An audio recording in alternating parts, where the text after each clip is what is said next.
Hello and welcome back to Surreal Podcast, where we talk about everything surreal whilst keeping it so real. You're probably wondering what this episode is about.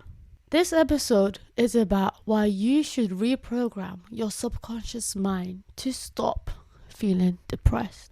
In this episode, we're going to be talking about what is the subconscious mind and how does it work, how the subconscious mind affects our thoughts, emotions, and behaviors, the link between negative thought patterns and depression, and also understanding the impact of negative self-talk and limiting self-beliefs on our mental health, the importance of identifying and challenging negative beliefs, techniques for replacing negative self-talk with positive affirmations, understanding the impact of negative self-talk and limiting beliefs on our mental health, the importance of identifying and challenging negative beliefs, and self-hypnosis and reprogramming the subconscious mind.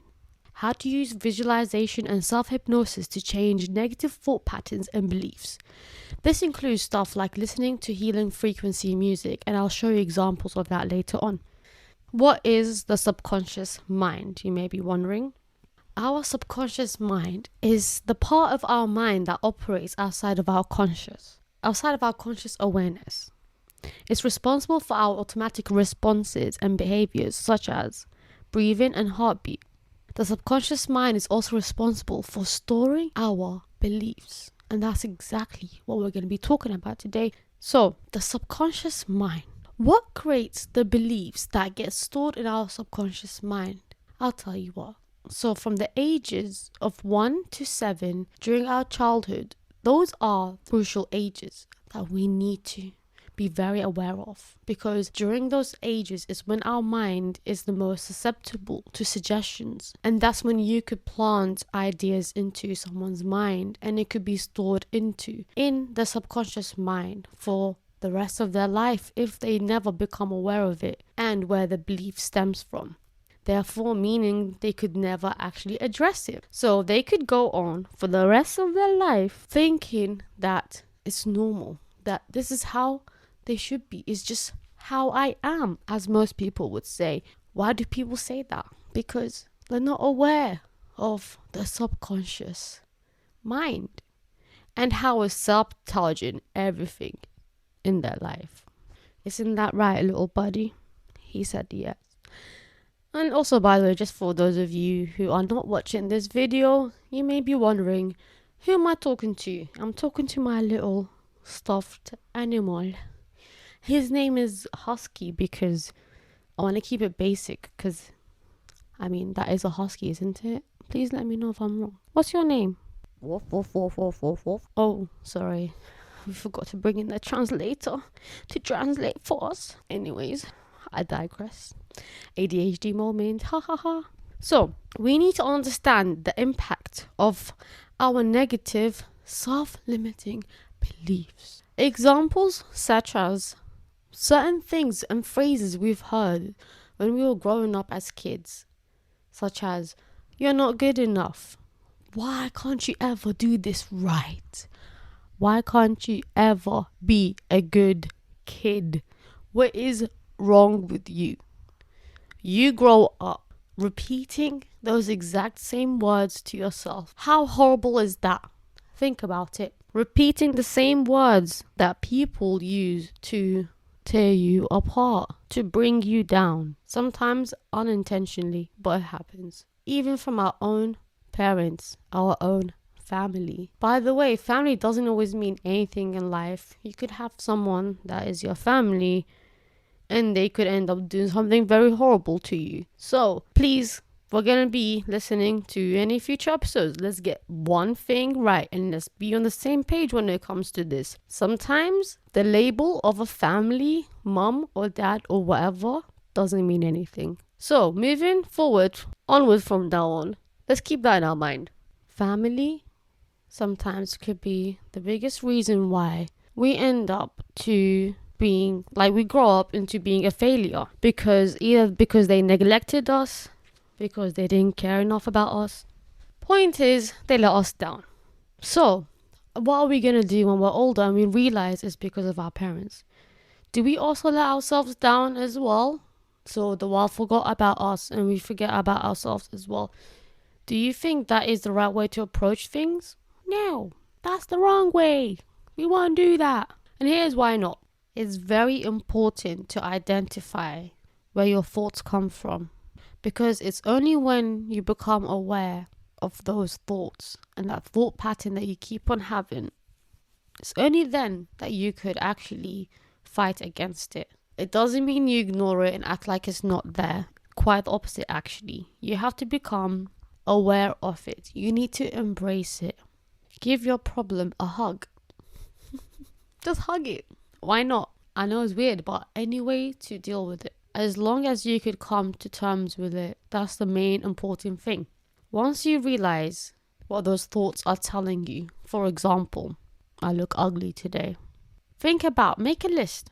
And this is the only way that you could actually combat these thoughts. You have to. If your mind is trying to present you with, well, this is who you are. You're ugly. You're stupid. You could never do anything. You're a loser. Then you're gonna have to fight with it by showing it 10 other responses that goes against it. 10 other responses that's the opposite of what it's saying. For example, no, actually that's not true, because I remember that I'm actually capable of doing this and this and this. Make a list. Make a list of what you are good at. It's not silly. These are the steps you have to take if you actually wish to change. If you're actually sick of the life you are living, where every day seems the same, where it seems like you're never gonna get far in life. If you're truly serious, this is what you have to do. Capiche? Now, let's continue. Another important technique to use is positive affirmations. They are short positive statements that you repeat to yourself in order to challenge negative thoughts and beliefs. For example, if a negative thought crosses by and is telling you things like, you could never do this, there's no point of trying, you're going to fail, that's when you have to make sure that what you tell yourself is the complete opposite of that. You tell yourself, I'm going to win. I'm going to be the best at that. Even if it sounds delusional, that's what you must do in order to overcome the negative self-limiting beliefs that's preventing you from reaching your potential. Exactly in the same way how these absurd negative thoughts sound so delusional, yet you believe it. Why? Because you've repeated it several times. When you repeat something over and over again, no matter how false it is, it will become ingrained in your mind. The same way the negative thoughts have become imprinted in your mind and in your behavior and everything you do.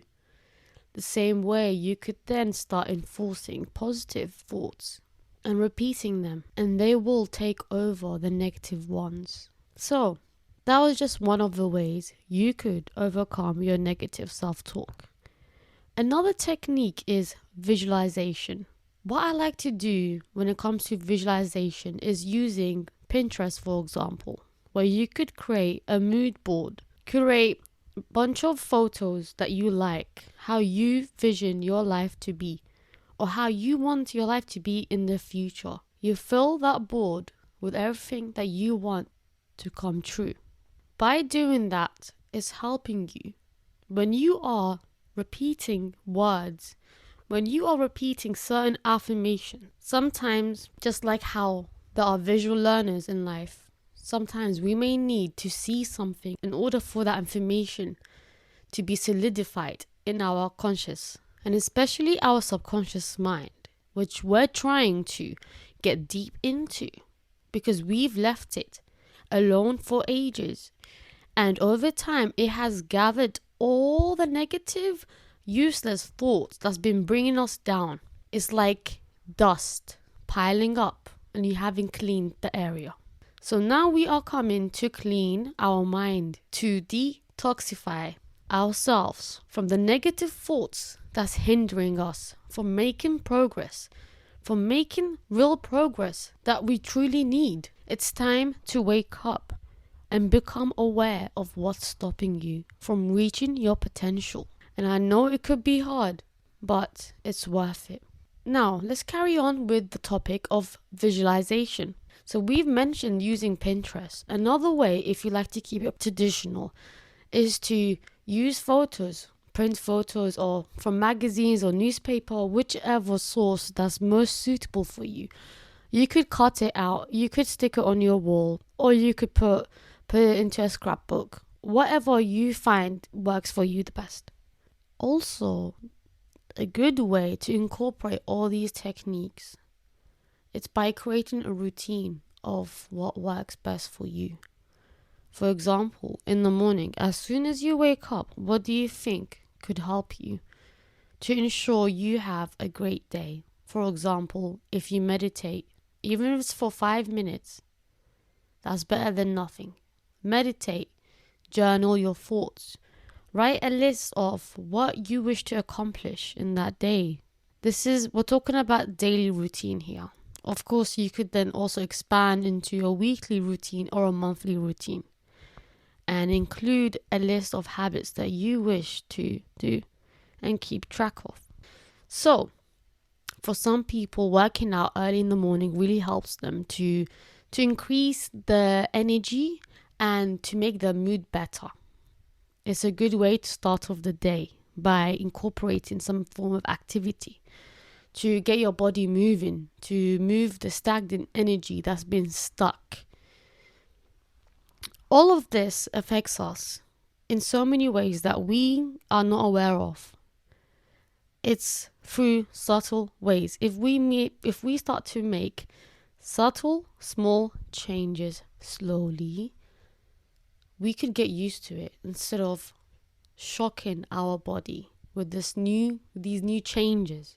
So, for example, when you first wake up in the morning, listen to positive affirmation. You could find this on YouTube. You just type in positive affirmations and then you play it. You have it playing in the background.